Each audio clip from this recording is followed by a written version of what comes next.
Hai, saya Ryan Christian Walangitan, mahasiswa aktif di Fakultas Kesehatan Masyarakat Universitas Samratulangi Manado semester 5. Pada saat ini saya akan membahas mengenai sistem informasi kesehatan.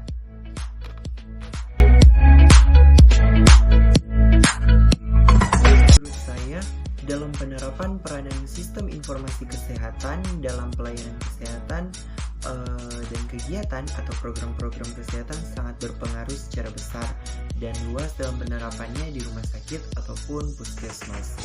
Hal tersebut dilakukan sebagian besar oleh SDM kesehatan untuk dapat menerima informasi yang luas secara cepat. Apabila SDM kesehatan kurang atau tidak terdistribusi secara merata, maka informasi kesehatan yang harus disampaikan pun masih kurang tersebar.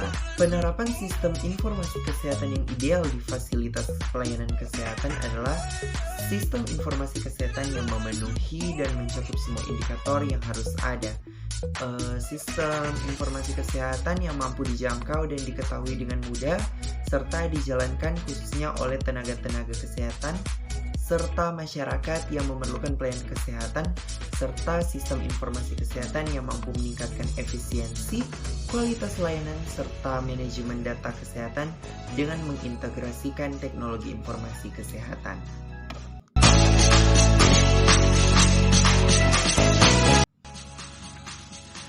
Indikator adalah dasar untuk rencana dan strategi sistem informasi kesehatan. Menurut saya, indikator perlu mencakup faktor penentu kesehatan atau determinants of health, masukan, keluaran, dan hasil sistem kesehatan. Untuk domains of health information, batas-batas sistem informasi kesehatan tidak terbatas pada sektor kesehatan saja dan tumpang tindih dengan sistem informasi di bidang lainnya. Bisa dibilang batas-batas sistem informasi kesehatan ini mencakup lintas sektor. Sistem informasi kesehatan harus menawarkan data untuk berbagai kebutuhan, termasuk informasi untuk menyediakan layanan kepada klien perorangan, statistik untuk perencanaan dan pengelolaan layanan kesehatan, dan pengukuran untuk merumuskan dan menilai kebijakan kesehatan. Untuk determinant of health atau penentu kesehatan, ini termasuk faktor penentu sosial ekonomi, lingkungan, perilaku, demografi, dan genetik atau faktor risiko. Indikator seperti itu mencirikan lingkungan kontekstual di mana sistem kesehatan beroperasi. Sebagian besar informasi dihasilkan melalui sektor lain seperti pertanian, lingkungan, dan tenaga kerja. Untuk health system, ini merupakan indikator yang dimana sistem kesehatan dan proses terkait seperti kebijakan, organisasi, sumber daya manusia, sumber keuangan, infrastruktur kesehatan, peralatan, dan perbekalan.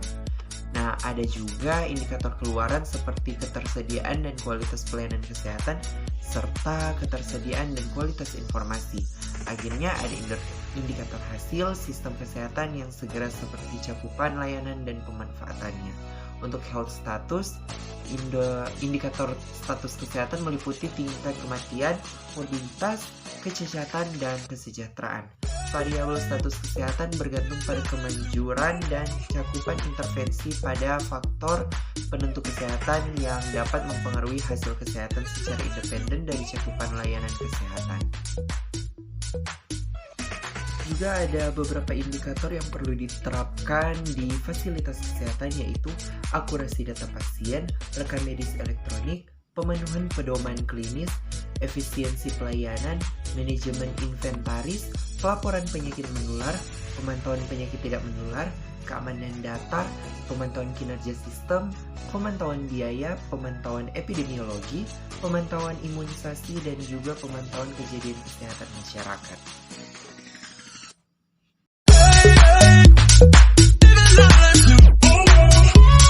Ada beberapa tanggung jawab yang terkait dengan peran pengelola sistem informasi kesehatan.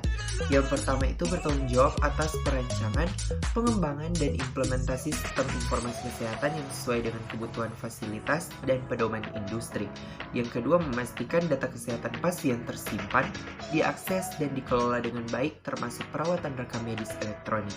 Yang berikutnya, menjaga keamanan data kesehatan pasien dan memastikan bahwa fasilitas mematuhi regulasi privasi data kesehatan yang berlaku. Yang berikutnya memberikan pelatihan kepada staf fasilitas dan dalam penggunaan sistem informasi kesehatan termasuk pengisian data pasien dengan benar dan menjalankan sistem. Yang berikutnya memberikan konsultasi dan dukungan teknis kepada staf dan pengguna sistem informasi kesehatan dalam penyelesaian masalah dan penggunaan sistem. Yang berikutnya mengembangkan dan melaksanakan kebijakan dan praktik keamanan informasi kesehatan untuk melindungi data pasien.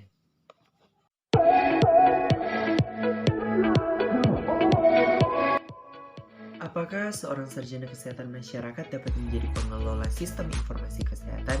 Jawaban saya yaitu ya.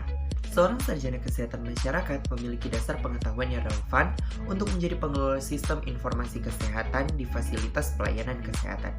Pendidikan dalam bidang kesehatan masyarakat memberikan pemahaman tentang masalah kesehatan masyarakat, manajemen informasi kesehatan, epidemiologi, dan sistem perawatan kesehatan. Semua ini adalah komponen penting dalam manajemen sistem informasi kesehatan. Namun, untuk menjadi pengelola sistem informasi kesehatan yang efektif, seorang sarjana kesehatan masyarakat mungkin perlu memperoleh pengetahuan tambahan dalam manajemen teknologi informasi kesehatan atau Health Information Technology, dan pemahaman mendalam tentang peraturan dan regulasi berkaitan dengan privasi dan keamanan data kesehatan. Jadi, seorang sarjana kesehatan masyarakat dapat menjadi pengelola sistem informasi kesehatan di fasilitas pelayanan kesehatan dengan pelatihan dan pengetahuan tambahan yang sesuai dengan tuntutan pekerjaan tersebut. Sekian pembahasan dari saya ucapkan terima kasih dan selamat siang.